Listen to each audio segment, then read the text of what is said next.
আসসালামু আলাইকুম ওয়া রাহমাতুল্লাহি ওয়া বারাকাতুহু। বিসমিল্লাহির রহমানির রহিম। আলহামদুলিল্লাহি রাব্বিল আলামিন ওয়াল আকিবাতু লিল মুত্তাকিন ওয়া লা উদওয়ানা ইল্লা আলাল যালিমিন ওয়া উসাল্লি ওয়া সাল্লিমু আলা আশরাফিল আমবিয়াই ওয়াল মুরসালিন নবিয়িনা মুহাম্মদ ওয়া আলা আলিহি ওয়া আসহাবিহি আজমাইন, আম্মা বা'দ। পিস টিভি বাংলার দূরের ও কাছের সম্মানিত সুধী দর্শকবৃন্দ, কোরআন ও সুন্নাহের আলোকে সত্য উদ্ঘাটনের আলোচনা, তথ্য নির্ভর আলোচনা, এই সামষ্টিক আলোচনায় আপনাদের সকলকে আন্তরিক স্বাগত ও মোবারকবাদ জানাচ্ছি। আজকের মূল প্রতিপাদ্য বিষয় হলো আলেমদের প্রতি সম্মান করার মাঝে কী লাভ আছে আর আলেমদের অসম্মানের মাঝে কী ক্ষতি নিহিত আছে, সে বিষয় নিয়ে আলোচনা। ইতিমধ্যে আমরা কয়েকটি পর্বে আলোচনা করেছি। এখন যে বিষয়টা নিয়ে আলোচনা করব, প্রাসঙ্গিক বিষয়, সেটা হলো আলেমদের সম্মান করার ভিতরে কি কি লাভ আছে। এই বিষয়টা নিয়ে আমরা আলোচনার জন্য আজকে যথারীতি আমরা স্টুডিওতে আমন্ত্রণ জানিয়েছি বরেণ্য আলেমদেরকে। চলুন না প্রথমে তাদের সাথে আমরা পরিচিত হয়ে নিই। আমার ডানে উপবিষ্ট আছেন বিশিষ্ট আলেমে দ্বীন কাজী ইব্রাহিম। আসসালামু আলাইকুম রহমতুল্লাহি ওয়া বারাকাতুহু। আর আমার সর্ববামে উপবিষ্ট আছেন উদীয়মান তরুণ আলেমে দ্বীন শেখ মুজাফফর বিন মুহসিন। আসসালামু আলাইকুম ওয়া রাহমাতুল্লাহি ওয়া বারাকাতুহু। আর আমার বামে উপবিষ্ট আছেন আরেক উদীয়মান প্রতিভা শেখ আহমদুল্লাহ। আসসালামু আলাইকুম রহমতুল্লাহি ওয়া বারাকাতুহু। যথারীতি আমি আপনাদের ভাই হারুন হোসেন উপস্থাপনায় রয়েছি। আশা করি ইনশাআল্লাহ আলেমদের সাথে এ বিষয়ে আলোচনার মধ্য দিয়ে সত্য প্রতিভাত হবে এবং আমাদের ইলমি খোরাক যুক্ত হবে ইনশাআল্লাহ। শুধুও দর্শকবৃন্দ, আমরা আলোচনা করব আলেমদের প্রতি সম্মান দেখালে কি লাভ রয়েছে। প্রথমে এ বিষয়ে আলোকপাত করার জন্য আমি বিনীত আহ্বান জানাবো জনাব কাজী ইব্রাহিম সাহেব। আলহামদুলিল্লাহ ওয়াসসালাতু ওয়াসসালামু আলা রাসূলিল্লাহ ওয়া বা'দ। আলেমদের সম্মান জানালে কি লাভ আছে, অত্যন্ত গুরুত্বপূর্ণ একটি বিষয়। রাসূলুল্লাহ সাল্লাল্লাহু আলাইহি ওয়াসাল্লাম বলেছেন, মাল্লাম ইয়ারহাম সাগীরানা ওয়া লাম ইউআক্কির কাবীরানা ওয়া লাম ইউজিল্লা আলিমানা ফালাইসা মিন্না। মুসনাদ আহমদ বর্ণিত একটি সহিহ হাদিস, যে ব্যক্তি আমার উম্মতের শিশুদেরকে স্নেহ মায়া দিল না, ওলাম ইউআক্কির কাবীরানা, বয়োজ্যেষ্ঠদেরকে সম্মান দিল না, ওলাম ইউজিল্লা আলিমানা, আমার উম্মতের যারা আলিম তাদেরকে ইজলাল করলো না, সম্মান করলো না, মর্যাদা দিল না, ফালাইসা মিন্না, সে আমার উম্মতের মধ্যে নয়, আমার আদর্শভুক্ত সে নয়। তাহলে যে সম্মান দিল সে নবী সাল্লাল্লাহু আলাইহি সাল্লামের আদর্শভুক্ত হলো। এর চেয়ে বড় সৌভাগ্য আর কি হতে পারে পৃথিবীতে? যেটা হলো যে লোকটা আলেমকে সম্মান দেবে, রাসূল সাল্লাল্লাহু আলাইহি ওয়াসাল্লামের আদর্শের একজন অনুসারী বলে পরিগণিত হবে। হ্যাঁ, পরিগণিত হবে।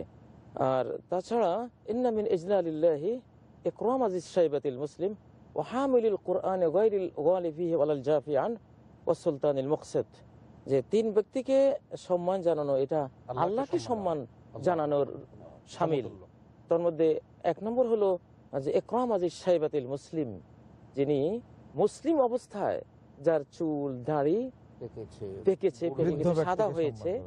এবং দ্বিতীয় হামিলুল কোরআন, কোরআনের বাহক, জ্ঞানের যে উৎস আল কোরআনুল করিম, এই কোরআনের যিনি বাহক ধারক, গায়রিল গালি ফিহি, কোরআনের বিষয়ে যিনি কোনো গুলু করেন না, বাড়াবাড়ি করেন না, কোরআনের কোনো কিছু মানতে গিয়ে বাড়াবাড়ি করেন না, ওয়ালাল জাফি আনহু, কমতিও করেন না, বাড়তিও নয় কমতিও নয়, কামা হাক্কুহু, যিনি পালন করেন, তাকে সম্মান করা মানে আল্লাহকে সম্মান করা।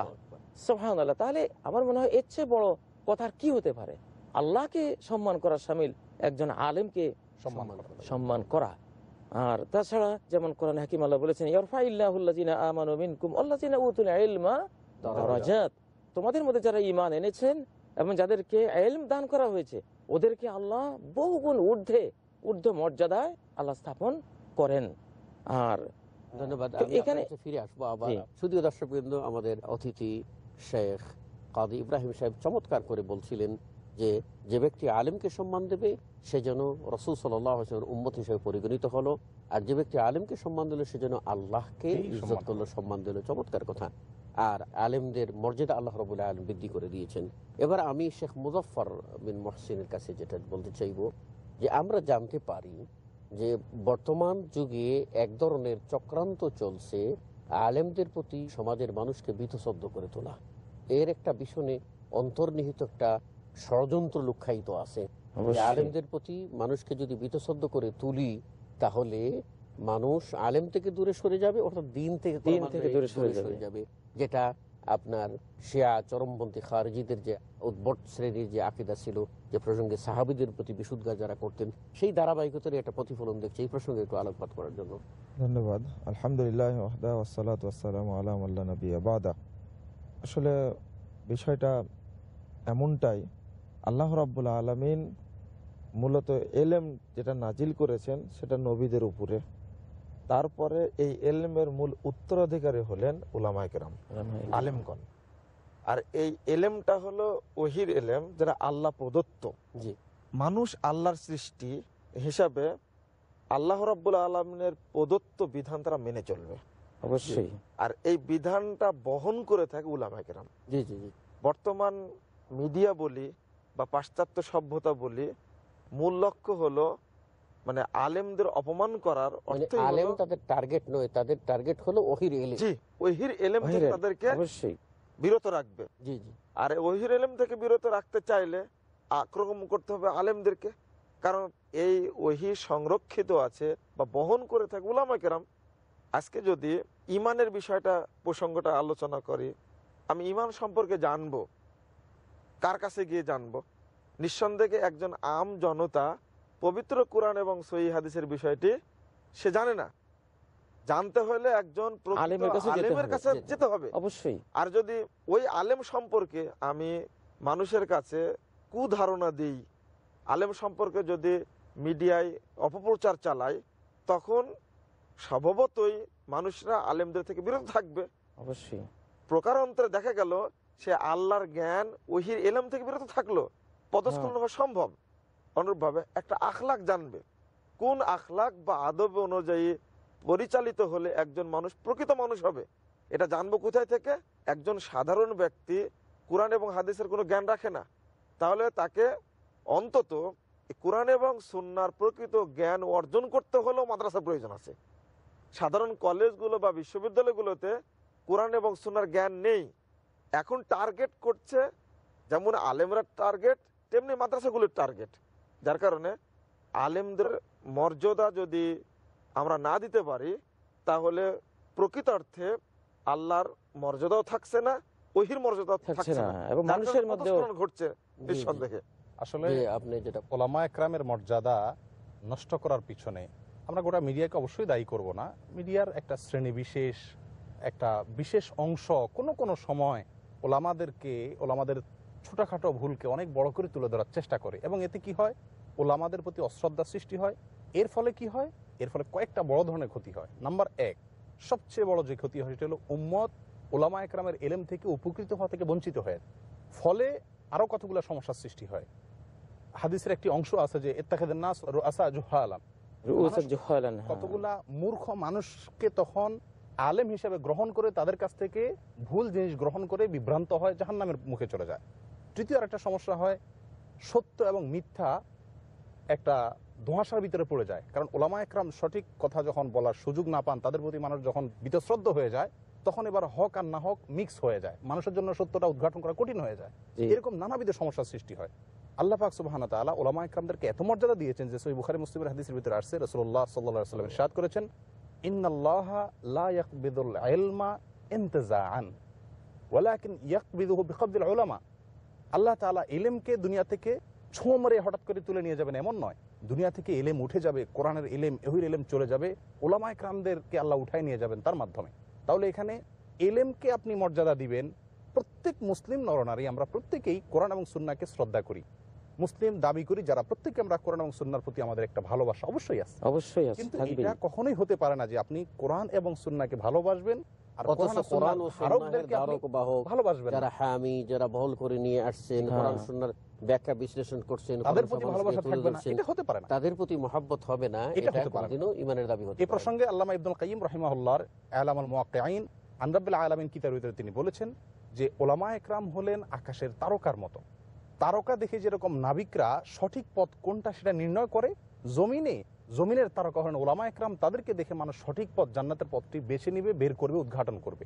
তিনি আরো বলেছেন, যোগ করেছেন, মানুষের বাঁচার জন্য খাদ্যের যতটা প্রয়োজন তার চাইতে বেশি প্রয়োজন মানুষের ঈমান এবং চরিত্র, নৈতিকতা এগুলা রক্ষা করার জন্য ওলামা একরামের। এই জন্য আল্লামা আব্দুর রহমান আস-সাদি তার তাফসীরের ভিতরে লিখেছেন যে ওমান ইউআযযিম শাআইরাল্লাহ ফাইন্নাহা মিন তাকওয়াল কুলুব, আল্লাহর শাআইরকে, আল্লাহর নিদর্শনকে যে সম্মান করবে এটা তার অন্তরের তাকওয়ারই অংশ। আর এই প্রসঙ্গে তিনি বলেন আলেম সমাজকে সম্মান করা এটা আল্লাহর নিদর্শনকে সম্মান করার অংশ। অবশ্যই অবশ্যই ফজিলতুল শেখ উল্লেখ করেছেন, ইমাম বুখারী রাহিমাহুল্লাহ আদবুল মুফরাদের ভিতরে হাদিসটি এনেছেন, সুনান আবু দাউদের ভিতরে হাদিসটি এসেছে বিশুদ্ধ সূত্রে, যে আলেমকে সম্মান করা মানে প্রকারান্তরে এটা আল্লাহ তাআলাকে সম্মান করা। অতএব এই সমস্ত আলোচনা থেকে স্পষ্টভাবে ওলামা একরামের সম্মানের বিষয়টি ফুটে ওঠে। পাশাপাশি ওলামাদের প্রতি অসম্মান করলে সমাজ যে অন্ধকারের অতলতলে হারিয়ে যাবে এটাও স্পষ্টভাবে ফুটে ওঠে। জি, আপনি আর কিছু বলবেন? জি, অবশ্যই বলার তো এখানে অনেক কিছুই আছে। যে আসলে ইন্নামাল উলামা ওয়ারাসাতুল আম্বিয়া, সহিহ বুখারী যে হাদিসটি, যে নবীগণের ওয়ারিস হলেন উলামা কেরাম। কত বড় স্টেজ! নবীরা হলেন মানব জাতির সর্বোচ্চ স্টেজের মানুষ, তাহলে তাদের পরে পরেই স্টেজ হলো উলামা কেরামের। তাহলে নবীদেরকে সম্মান না করলে যেমন কুফরি হয়, কেউ যদি ইলমকে অপমান করার মানুষে উলামাকে ইহানত করে, এটা কিন্তু কুফরি পর্যায়ে চলে যাবে, কুফরি পর্যায়ে চলে যাবে। শেখ, আমাদের সময় হলো একটা বিরতির পরে আবার এই আলোচনায় আসবো। সম্মানিত সুধীয় দর্শকবৃন্দ, ছোট্ট একটা বিরতিতে যাচ্ছি, খুবই গুরুত্বপূর্ণ আলোচনা হচ্ছে। আশা করি ইনশাআল্লাহ আপনারা কেউ দূরে যাবেন না, আবারও ফিরে আসবো সে আলোচনায়। ততক্ষণে আপনারা আমাদের সাথে থাকবেন এই প্রত্যাশায়। আসসালামু আলাইকুম ওয়া রাহমাতুল্লাহি ওয়া বারাকাতুহু। সম্মানিত সুধী দর্শকবৃন্দ, ছোট্ট বিরতির পর পুনরায় আপনাদেরকে স্বাগত জানাচ্ছি। যে আলোচনা হচ্ছিল আলেমদের সম্মান করার ভিতরে কি লাভ রয়েছে। আল্লাহু আকবার! আলেমরা নবী ওয়ারিস, আর নবী সাল্লাল্লাহু আলাইহি ওয়াসাল্লাম সহায় সম্পত্তি রেখে যাননি যেগুলি বন্টন হবে, রেখে গেছেন ইলম, আর ইলমের বহনকারী তারাই হচ্ছেন আলেম। সুতরাং সত্যিকার ইলম যদি জানতে হয় তাহলে আলেমদের মাধ্যমেই আমাদেরকে জানতে হবে। প্রসঙ্গ যেটা আলোচনা করতেছিলেন শেখ কাদি ইব্রাহিম সাহেব। একজন আলেমকে সম্মান না করার কারণে ইবলিস মালউন হয়েছে। আদম আলাইহিস সালাম ও আল্লামা আদম আল আসমাআ কুল্লাহা, বস্তু বিজ্ঞানের সবকিছু আল্লাহ আদমকে দিয়েছেন, কোন বস্তুর কি বৈশিষ্ট্য, কি নাম, সবকিছু। ফেরেশতারা সবাই আলেম পৃথিবীতে ছিলেন আদম আলাইহিস সালাম, বস্তু বিজ্ঞানী। তার ইলমের কারণে আল্লাহ তাআলা নির্দেশ দিলেন ফেরেশতাদেরকে সেজদা করো। ইবলিস সেজদা করলো না, সম্মান দিল না, বরং তাকে হিংসা করলো। ইবলিস বুঝেনি। এবং যেখানে আল্লাহ রাব্বুল আলামিন বলেছেন লিমা খালাকতু বিয়াদাইয়া, নিজ হাতে আমি সৃষ্টি করেছি।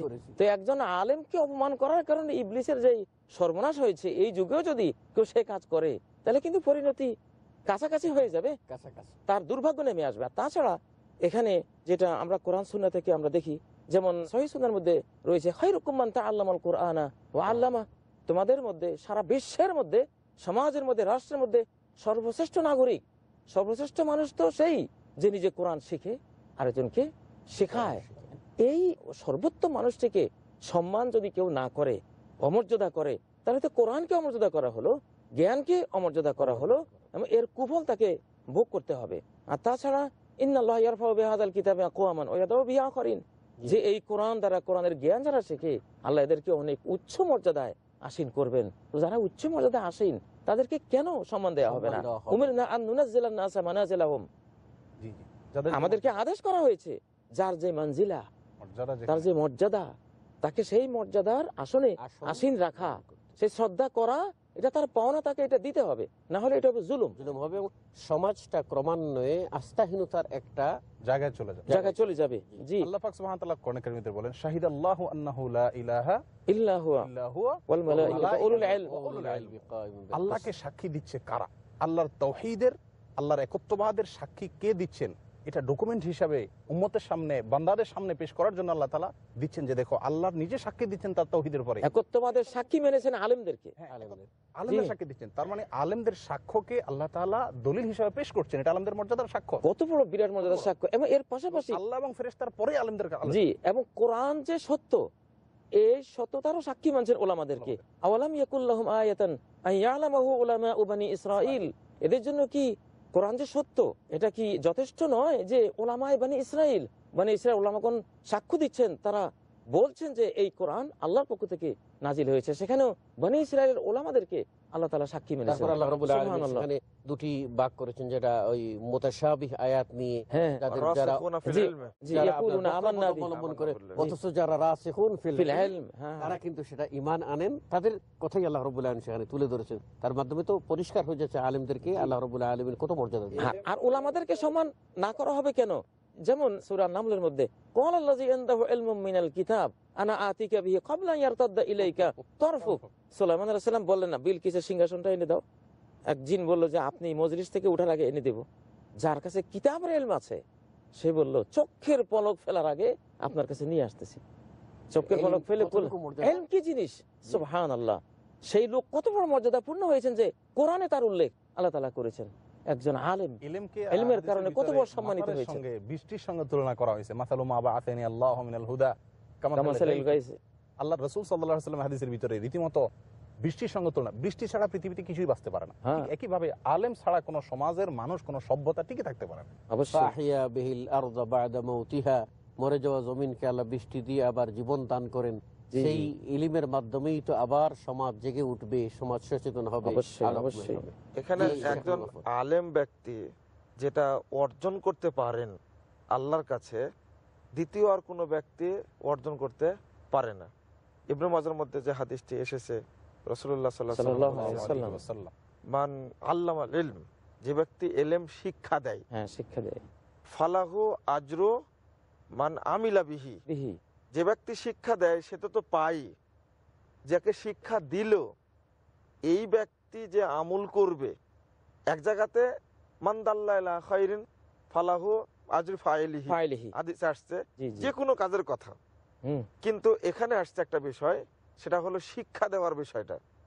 যে কোরআন বা হাদিসের এলেম, আর এক জায়গাতে যেটা শায়েখ বললেন খায়রুকুম মান তাআল্লামাল কোরআন ওয়া আল্লামাহু, আল্লামা। এটা শুধু কোরআনের কথা বলা হয়েছে।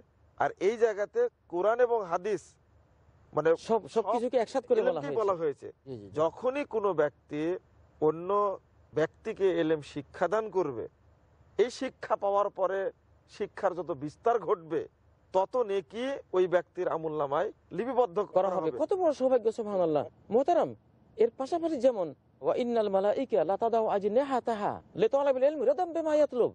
সে আলেম হয়নি এখনো, সে ইলম তলব করছে, তলব করতে বের হয়েছে, বের হয়েছে। ডানা বিছিয়ে দিচ্ছে। ফেরেশতারা ডানা বিছিয়ে দিচ্ছে। যে- ফেরেশতারা সম্মানার্থে ডানা বিছিয়ে দিল। আর একটা হাদিসে আবু দাউদের মধ্যে আসছে ইয়াস্তাগফিরু আহলুস সামাই ওয়াল আরদ, জি, ওয়া ইন্নাল আলিম লা ইয়াস্তাগফিরু লাহু মান ফিস সামাওয়াতি ওয়াল আরদি হাত্তা আল-হিতানু বিজাওফিল মা ওয়া হাত্তা আন-নামলাতু বিজawriha।